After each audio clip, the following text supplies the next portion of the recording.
like everybody's like counterparts. Yeah, but it wasn't like that 14 years ago. Like we would have never talked to our direct competitors ever. You know what I mean? It wasn't a thing back then. Right. You know. Hey, Jackie. Hey, Phil. Hello. Hey, all. Jackie. How are you?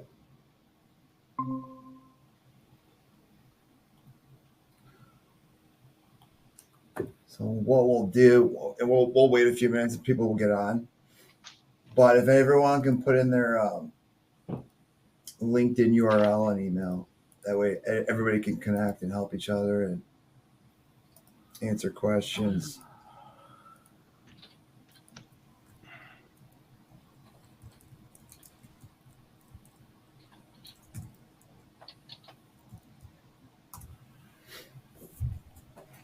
Kelly, how is everything going for you right now?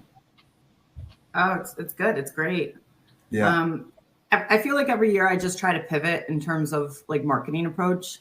That's kind of why I posted that one video the other day, because, a lot of people are still going that, the old school route, and they're doing the cold email campaigns. And I feel like it's almost becoming a thing of the past. So, pivoting back into like actual cold calls.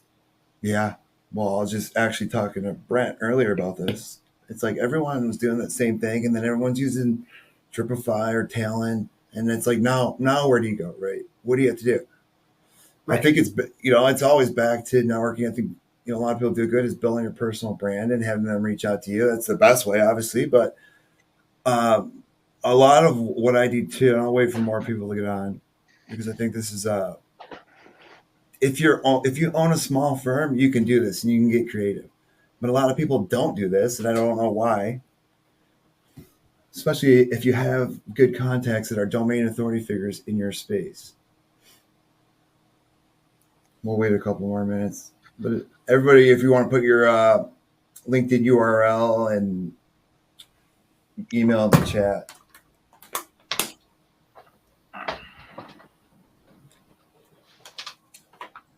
Brent, what's up, buddy? Zach, how are you?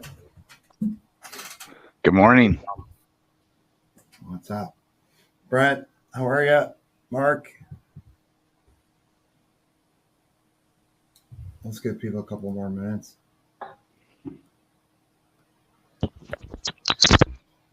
Zach, how's everything going for you? It's good, thanks. Good. Got some candidates in the process and in some second round interviews. So yeah, things are going well. Somebody might be reaching out to you. I sent your contact information. This guy's looking for a market CMO, and I was like, here, reach out to Zach. So let me know if that comes over to you. Yeah, I appreciate that. Thanks. We can talk a little bit more about that after. No problem. But Philip, what do you got going on? What's going on with you right now? What are you seeing? Yeah, so this is my first call joining. So I've seen these pushed out in my group, but I've always missed them. So we're sort of focusing a lot on new business development. We've historically had a number of large accounts that have served us for a number of years. So new business has been sort of ad hoc and a little bit spotty at best. So we are just coming out the back end of that, starting to a big push on new business, multi-channel approach. So again, we've done a bit of email, a lot of cold outreach. We have Zoom info, a lot of data enrichment tools, but struggling to get through to a lot of people these days. People aren't answering their phone. We're trialing an AI video personalization platform to try and bridge the gap. Like Kelly mentioned, everyone's doing a cold email. Everyone's getting their inbox flooded. So we're starting to trial video as a way to sort of bridge that gap between not being able to reach people on the phones and not just following up with a cold email. So I was here to join the group and just learn some shared experiences, see where they're getting their successes, and share our experiences as well, and see hopefully we can learn and that's together. The whole point of this call, Phil. I'm glad you brought that up. I mean, I think everyone's running the same thing, and not only that, is clients moving slower. For me, I personally had 2 clients reach out to me that scheduled interviews, and then half hour later, they pulled it off the table. They said, we're shutting everything down, freeze everything. Right. So it's like, all right, what's happening there? And, and for me, a lot of it's been referrals, but we'll see. Mark, what do you got going on? Or Brent Stats. Let's start there, because I'm just going left to right. Yeah, no, first time joining, running into the same thing where it's just like, I think that the mass emails just don't work. So looking to Right. do a lot more phone calling. Just, I always think that you should be doing the opposite of everybody else. But phone calling is a bear, I think, because number one, if somebody calls my cell phone, I don't pick it up. If I don't know who it is, it's just like, no way, it's just going to be a crap call. And then when you call into companies, it seems like so often nobody updates the dial by name directory. So, I know that Dominic works at this company, spell out his name, and it's like, there's nobody by that name. And it's just like, and so it's tough to do calls there. So that's where I'm looking for a solution. Yeah. Jackie, how about you? I'm still getting great results with mass email, so I'm kind of the outlier because I'm getting all my business from cold email outreach, and I've got plenty to do. Sent out 3 contracts last week. Had a couple of intake calls yesterday. So yeah. What industry are you in? I'm not. What's that? What industry are you in? I do any industry. There are a couple I stay away from, but I'm more of a generalist. I follow the Ben Nader approach. I know you were in Ben's group, right? Yeah. At the onset. Yeah. Yeah. So I follow Ben's approach. Still works. It still is getting me great results. I've made more money off of Ben's method than all the other elite trainers I've paid thousands of dollars for. Yes. Well, speaking of that, Zach has paid thousands of dollars, but Zach gets a good ROI. So, Zach, what do you got going on? What's working for you?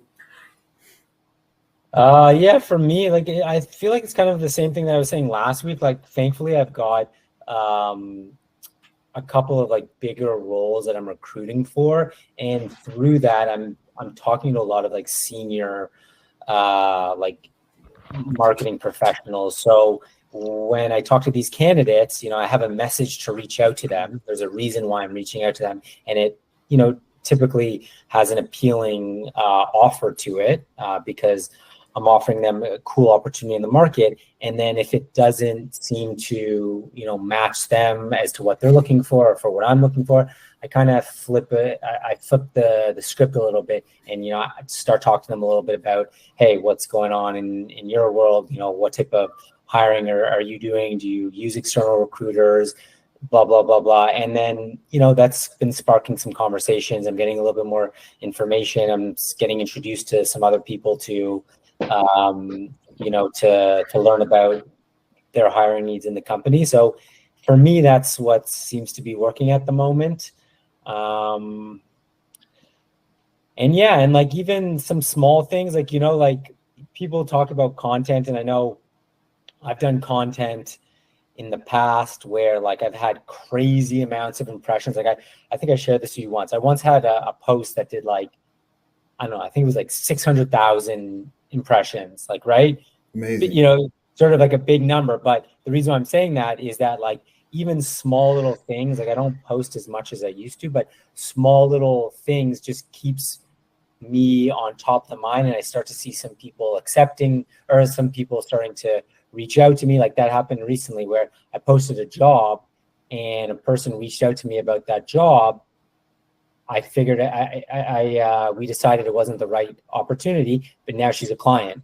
I got a signed contract with her. I'm now recruiting for her company. So like, I think, if you have some sort of content strategy, like to kind of be top of mind, because even when you don't think it's working, like if people are seeing you, then, you're gonna resonate with people and you might get a client that way. So spot on. Brent, well, going to brand strategy. Brent, you got a great brand. So what's working for you? Or Suga on that one. I know there's a few Brents. You mute. We'll go Buck. Can I just ask one thing or we can come back, but I'd like to eventually hear what's working for Jackie. I know she said at a high level, but it'd be cool to kind of share that and get a sense if we want to revisit that later. Oh, yeah, I was quite keen to understand. I'm good now. Okay, there. Go ahead, Brent. What I was saying is, like, you know, I'm all offense with these people. I come in with a lot of confidence, and when it comes to the brand standpoint, it's always been the way of how you brand, carry, market yourself, as though I'm the subject matter expert. This is my sport. This is all I do. 5 years, 10 years, 15 years, whatever the case may be, for these companies to not give you an opportunity or an option. You have to be able to separate yourself. From a business development standpoint, I hear everyone talking about emails and all this stuff. You have to remember, we live in a visual world. The game has changed. People live in pictures and videos now. They can't hide behind a static photo from 10 years ago at your prom and still expect to get these results. So I hit people with a lot of different angles, including video. The reason that I do video is just like you hear my intensity or passion for what I do.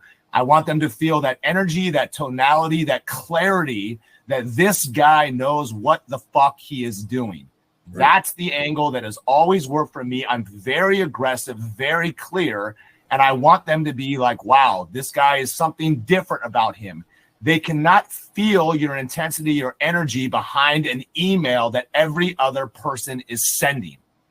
They have got to be able to know you, feel you, see you, use their senses, and make it very hard for them not to give you an opportunity, especially if you're dealing with sales leaders, sales managers. HR is a little bit different, but they hate us anyways.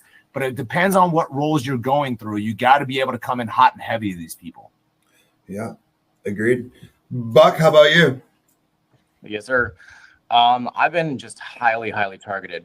I actually signed a client on Saturday at 7 p.m. because I saw him post a job, messaged him immediately, and it was just a timing thing. I've had good luck also yesterday with the timing thing. Saw a post, immediately followed up, and we've got a call today. Hopefully going to sign him this afternoon. I do legal, so a lot of the time Monday through Wednesday is pretty challenging to get a hold of people. I really have to focus on going after them in the evenings and the weekends when they're actually free to have conversations. So I've just been really targeted. I mean, yeah, the mass emails not working. It's really about LinkedIn. I have been doing the videos as well, sending a video message and introducing myself. And that seems to be okay. But it really is just a timing thing and being highly targeted for me. How about you, Dean? I know you're always wheeling and dealing. You on mute?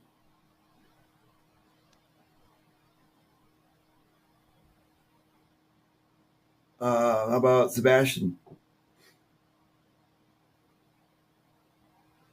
Hey, what's up, guys? Sebastian here. So far we have like one good client, was able to place 17 candidates there. So now we're focused on expanding that. We created a list of clients that we were gonna go after, a list of 60 that we think is a good to go after. So really trying to learn from you guys.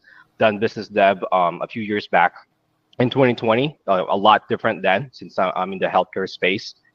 So then you had COVID, so people can just say yes to you when you reach out. But now it's entirely different. Yeah. Dominic, Absolutely. I'm on now. Sorry. There you are, Dean. What do you got going? So, I agree with Brent is, you got to mix it up and do video. We use like SendSpark, where it'll give you a little caption. They click on it and you could do a customized video to people. That tends to work sometimes, just it's a little different. Not everybody has seen that yet. Emails and stuff like that. I mean, do we send them? Yeah, we do. Do we get some leads? Yes, we get some leads, but it's all about the touch point and doing something different, as well as we're doing, some webinars and things like that. And like everybody knows, it's the riches are in the niches. You want to be as niche as you possibly can. It's a little challenging for us to do that because we run a recruiting platform that has many different positions. So our strategy has to be a little unique, but really just volume of sends, always trying to do something on LinkedIn on a regular basis. And yeah, using video is the key. Yeah, absolutely. How about you, Amy?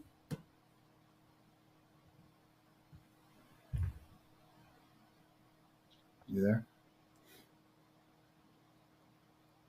It mutes you automatically, so you have to unmute yourself. Thanks. I'm curious about the technology that you all are having success with regard to sending videos. Are you using Looms or dropped in an email, or how are you implementing We strategy? send Spark, so that one's pretty good. It does have an AI with it, so you could say, it might sound funny, but you say, "Hi, watermelon," and they replace the word watermelon with the person's name on the list. And then they click on it and they go to the full video. That's an interesting way to do it. The AI it's good, but not great yet. So your voice doesn't translate over perfectly. So, at first I was like, oh my gosh, this is so cool, but it's okay. It works decent right now, but it's going to get better as, time goes on. And the name of that again?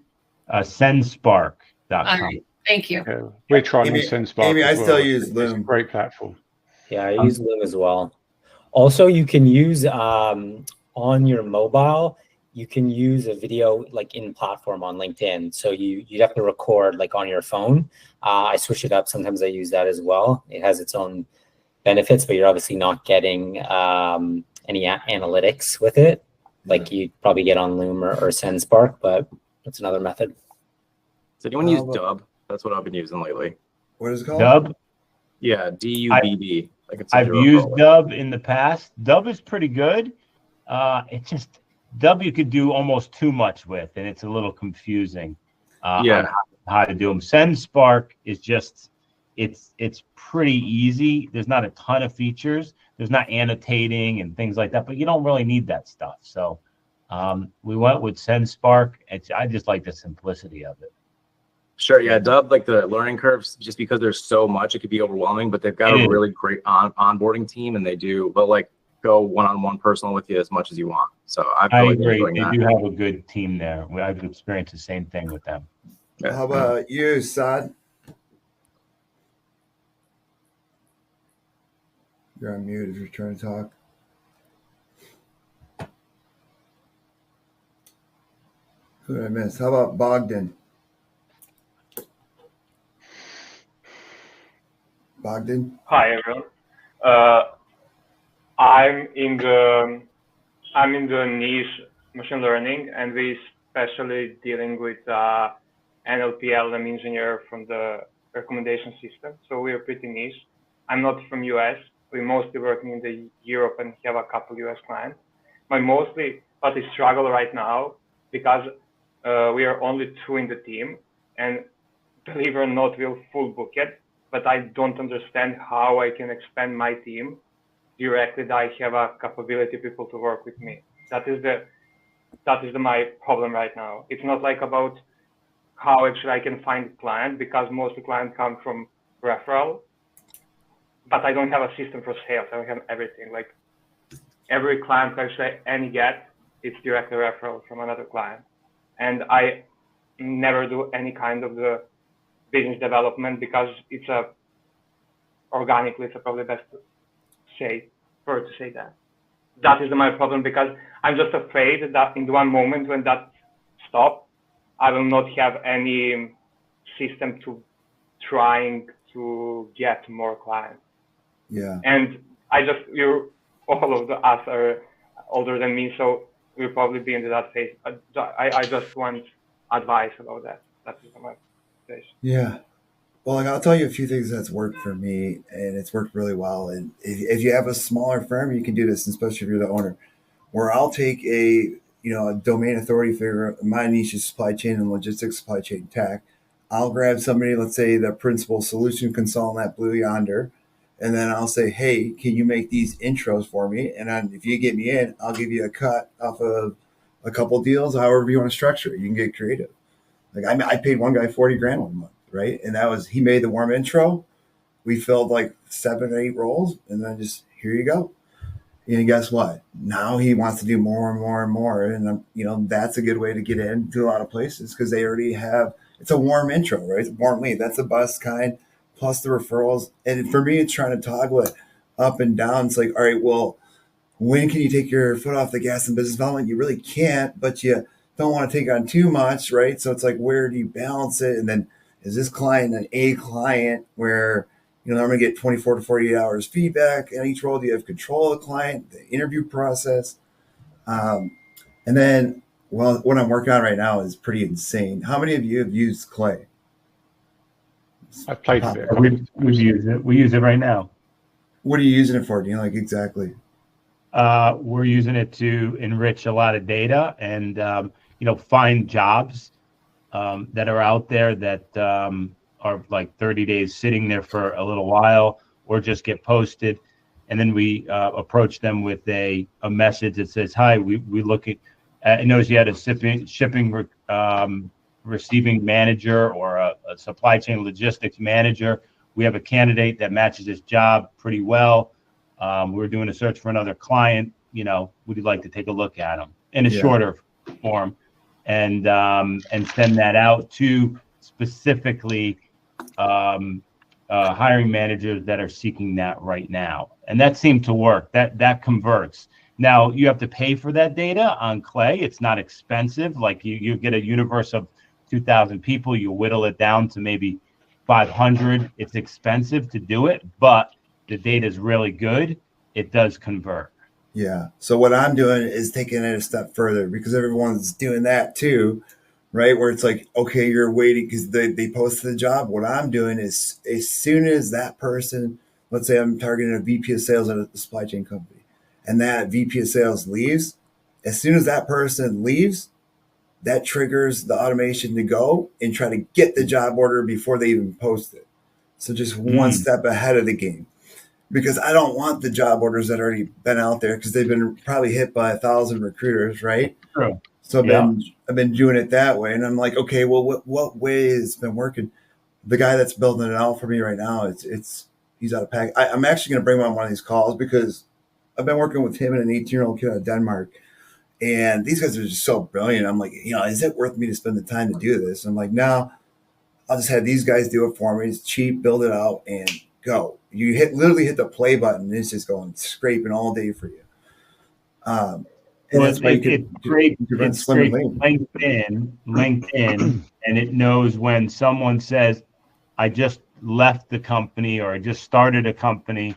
It then takes their data, finds out the previous employer, and then flags it, and then you could do your data scrubbing on that side of it. You could say, hey, I seen that Dean Garamella just left and went to Ryder Logistics. If you need support on this VP of sales role, happy to help. We have candidates in the pipeline. Boom. And then love that. It's got to be a full prong approach with hitting them on email, messaging, videos. Like you got to stand out right now, separate from the game. And how do you do that? Right. Well, whatever it takes for me. And I'll tell you guys this too. Some people aren't going to like it, but this is how I am. You have to be ruthless. If they say, no, thanks, we don't use recruiters, thank you. Now you're a great source for me to pull this talent and send them to your direct competitor. Thank you so much. And, I think Kelly's still on here. But, I play in the supply chain logistics space. It's a ruthless place as it is anyways. It's ruthless. And it's small. It's very similar to recruiting. It's a vast industry, but it's still very small and tight knit. Everybody knows everybody. And the last thing you want to do, and there's a lot of ego in the industry. Oh yeah. You're right. If you use that scare tactic, man, woof. Oh, I've done it. That's how I got into Blue Yonder. I literally the best. eight messages to the CEO at the time. His name was Mark Morgan. On the last one, I go, what's the worst thing he's going to say is no, right? Or not respond. I said to him, like, hey, I'm young, hungry, ex-athlete. You're either going to work with me or I'm going to send all your top talent to your direct competitor who I already signed an agreement with. So you pick, And then he goes, Dom, I'm going to set you up with the head of my customer success on Monday. And then we signed the agreement. You just the mafia line, fuck you, pay me. Pretty much, somebody's got it. Somebody's going to do it. And I guarantee you want me on your team instead of this recruiter over here. That's not going to do what I do. And, not to mention, like, I know a lot of the players in the SaaS supply chain tech space. I know what their numbers are. A lot of sales people can BS it, right? Like we're digging into their quota, their attainment, we're in the President's Club, sales cycles, deal sizes, ARR, TCV, all of it. and I know it, and I know, like, okay, good luck, go against me. I will pull your whole Yeah, team. I usually let them know, like, look, from where I sit, I know the pulse of the market. I know that you're screwing your sales reps out of commissions. There's a lot of money left on the table. They've got to do 5 times their salary just to hit that threshold to commission. I know a guy down the street, he's offering commission from $1, 15% GP. Right. So Yeah. that's the cool thing about sitting in our seat, is because, look, we know it. Yeah. My play is like, look, I worked in the industry for 15 years. A salesperson can't BS me. Right. If you try to fudge numbers in a conversation with me, I know. Right. So Yeah. it's fun. I love what we do. I'd So rather move people around than move freight. I could tell you that. Yeah. And we're also helping people, right? We're changing their lives, Right. giving them jobs and great companies, and you know, it's been great. But I think, Dean, since you already know how to use Clay, if you can pull those triggers on there, just stay out of my space for a little bit, because let me get it rolling first. Yeah, no, Hey, we'll correspond offline. We could work together on that a little bit. Yeah, I'm actually I should bring him on the next week's call and have him do a demo for you guys, so you guys can see. And I mean, it's not that expensive. It's way cheaper than buying a business development person for you to come on the team that's not willing to take a risk and wants a base salary. Everybody wants to, to make all this money, but they're too scared to take on eat what you kill role. And that's what we do, right? I just had a recruiter reach out to me. He's like, yeah, Dom, I want to come over, but I need a minimum of 80K base. I go, so do I. I need somebody to pay my insurance. I need somebody to pay my car bills, this, that. Of course, so do we all. Right. So it's like, bet on yourself, or I don't want you on our team. Exactly. Yeah. Hey, Dominic, is that acquired that you're using for the play? No. I know Harry very well. I basically helped him build his company to where he's at. Just with what I'm using, is Barry still on here? Barry. Yeah, I'm here. So Barry's kind of seen a little bit of it, because he's working with me on something else on that with this 18-year-old whiz kid out of Denmark. And it's just freaking insane what this kid can do. And I was like, I'm not a tech guy like that. I understand that I work with a lot of tech companies, but I don't know how to really dig in like that. I said, hey, I need the end result to be this. Can you do this? Because I was like, can we do it on NPC candidates too? Like reverse engineer. Let me send out NPCs to Robert Halfway. Right. So that's another great way to get in because I know I have a list of probably 200 candidates, all VPs and above, right? Rock stars in the space. So a lot of them are passive. They're not even really out there searching. But if I found the right role for them, they would move and place in one of those guys at 250 to 500K, whatever. I mean, that's a huge hit to get in, right? So yeah, that's kind of what I'm working on, Brent. And I'll bring him on this call. And are you working with Harry right now? Yeah, but a little disappointed in like their copy sucks. Yeah, it's like, wait a second, fuck, this isn't Clay. This is a just a volume play, and it's like you're using Clay like Apollo. Yeah, and you nailed it, because it's the copies got to be changing. Like what I've been doing with my guy, and Barry knows this because he saw it.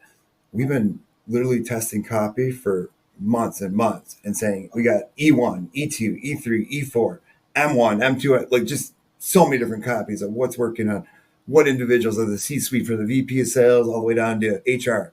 All right, what kind of copy is working with these people? We have all the data points on it, and we just been watching it, collecting the data on multiple Dripify campaigns that we're running for other people, and then saying, all right, go. And that's why I'm helping Barry, because he's in a niche that I don't know any recruiters in, but I think I can help him dominate that space real quick. Because I don't really know it. How many of you know optometry recruiters? Not me. I don't know anyone. I know a ton of recruiters in every space but optometry.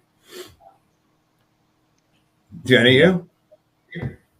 No, right, Barry? So there's your dude, you're the go-to guy. You have to be the domain. Mind you, he owns 3 practices. So Barry's got 3 practices, owns it, knows the business inside and out. You could take over the whole space. That's the goal. Yeah, we'll get you there real quick. But it's also a lot of work right now. Like companies are moving slow. I mean, some of our clients, like I just canceled one of our agreements today. Kelly, you're gonna let 7 interviews, and and I'm like, what do you talk 7 interviews? I'm out. There's no way.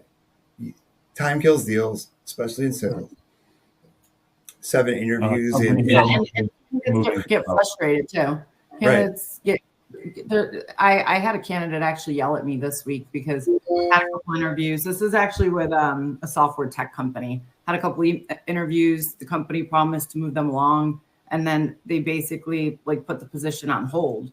So candidates, especially in the logistics space, they have options. If you're worth anything, I mean, you can go anywhere. Anybody that's really desperate to get a job, usually I don't want to deal with placing them. It's a red flag. Huge red flag. Right. Yeah. Unless private equity came in and changed the comp plans, and now they're doing that. That's a time where I'll look at it and say, all right, let's talk. But if that's not the case, what's going on? What's happening? Why are you looking to leave? That's why Brent's the GOAT. It's funny because looking back on my LinkedIn messages from Brent, dude, he was trying to recruit me back like 15 years ago. And that's why he's the GOAT, especially in our industry. Yeah, he's great. He's great in our space. And him and I supposedly we're supposed to be competitors, right? But I've ran into him maybe twice, and I beat him twice. So is he still on? He'll tell you I crushed him on one deal. He tried to pull one of my guys at a 225K roll, and I go, no, not happening, bud. Oh, that's the best. That's the greatest. But me and him, even though we're competitors, I talk to him probably 3 to 4 times a week. Because he's also really good at his personal brand. Like if you guys look at his videos, Brent Orsuga, I mean, he's really good at it. He's got the Inc. 5000, Forbes, this, that, and he's pretty much a one man show, right? I think he's maybe a 1 or 2. Your brand's everything. Like I have a couple people, especially from Ben Nader's group, that they were like, hey, I'm struggling. I'm not getting any traction. And I'm like, well, let me take a look at your LinkedIn. If your LinkedIn profile sucks and you're the face of your company, don't expect to do anything. And Gary Vee talks about it a lot. This year, next year, LinkedIn is your source. So that should be your page, your go-to, easy to read. Everybody knows what you do, and they know that you're the expert at what you do. They want to work with you. If you're desperate, sounding as though you need to get the contract, people don't want that. They want to beg to get a contract to work with you and provide them with candidates. That's what this is. Well, let me ask you guys what do you guys like from a personal brand standpoint, right? Like you're building up, you're putting all the posts on your LinkedIn. Like I've kind of like neglected my company page, Lazio Search Group. What are you guys doing with that? Because like nobody's reaching out to me through there; they're reaching out to me directly. What do you guys see? Yeah, I don't post much. I don't post much on my page either. Dominic, you're the brand, so of course they're going to reach out to you. Right. It's the same reason. I kind of think back that when I started my recruiting company, the reason I ended up in Ben Nader's group was because I was down YouTube University. So I kept seeing Ben. So that's why I'd reached out to him to buy contracts. Who knew the name of his company, but I wanted to work with him because he was the guru. Probably same thing with you. Well, speaking of contracts, I have all the contracts anybody would ever need. If you need them, don't go pay an attorney. I have them all. Like really good contracts that are well written that I paid the attorney, but I can give them. So question, Kelly, obviously people have been in the industry for a while. I decided to just jump ship at the age of 48, 49 and said, I'm going to start my own recruiting agency. So when I look at my Facebook or my LinkedIn profile, I'll share it. It doesn't matter. I would love to get educated on it because I've had a lot of positions in the past. I was VP of operations for a postal company. We were a reseller. Basically, I've been in operations for resellers. I was in CAD CAM back when I lived out in Phoenix for about 10 years. And so I got a lot of diverse background. Should I just put my recruiting agency up there and just say, hey, this is me, or should I leave everything in there? Because I've left everything. Yeah, leave everything. It's a value add. They want to know that you're relatable, especially if you're trying to niche down, that you understand their industry. You can speak to it. And just like anything, it's going to take time. It takes time to rebrand yourself in anything that you're going to pursue. So you could see I've had my company only 3 years, but year over year, as you continue to grow and people keep saying my stupid face on their feed, then they're going to think of me when they need to recruit. So it's that same thing. And I keep my past on there just because I can speak to it. And I have a lot of success right now doing connection requests to individuals. I mean, I'm doing tons of them, probably about 100, 150 a week. And people are looking at my profile. I see the activity, and when I have a conversation, I'm real with them. I'm not trying to sugarcoat anything, and I'm just letting them know about what roles I have open. And if they're interested, my approach is always, do you know somebody? Because that's a lot of times what I find out when you say, do you know somebody? I'm getting more responses from people that are higher ups, VPs, and I'm looking for a EHS manager role in food, but I'm getting a VP response saying, hey, I'll put the word out. I'll check my network. Obviously the pay scale's a little low for me. They always little joke here and there. But then again, sometimes I can get them on the phone and then ask them about, just how they like where they're working and all that kind of stuff. So, it's just kind of a lead generation. Like here's another thing too. And I said this on a previous call, but some of you weren't on it. Have you guys reached out to every candidate you've ever placed? If you do it right and you follow it up and you call them week 1 and 30 days, 90 days, you keep that in a rotation. Well, now you got inside intel on what's going on in the company. Okay, well, let's say sales is slow for me. Well, let me reach out to them and I see that they have a role open on the tech side. Hey, man, I just placed you, a few years, we've been obviously in contact. Can you connect me with whoever's hiring for this role? Yeah, no problem. Guess what? Another warm lead. That's somebody I placed. And I think a lot of recruiters fail at that part. And I did it too until somebody told me, Dom, you have to be doing this from day one. So like for me, I'm always just trying to learn, constantly learning, get better. How can we be the best? I mean, we're always all on this call, sharing ideas, tips, tricks. Like I was telling Kelly earlier, like 14 years ago, nobody in recruiting would have ever shared this stuff. If you were in recruiting, just nobody would talk to you. Like we wouldn't talk to anybody outside of our organization ever. That's why I think hiding it's cool. secrets is no good. You give to get, and absolutely, Dom, that you're a beacon of that. So, and I'm the same way. Is you have to share your ideas, but you're going to get so much back in return. Mm-hmm. Oh yeah, like how much I learned from you guys just on these calls. Just like, hey, maybe I was missing that part. I forgot about that. And that's why I like doing these, and I think they're fun too. It's an hour. That's what I did during lunchtime, all Eastern time. But hopefully, you can all come on. If not, it'll all be recorded, right? But I think these kind of interactions, especially when we turn off the camera, which we can do now. Mm-hmm.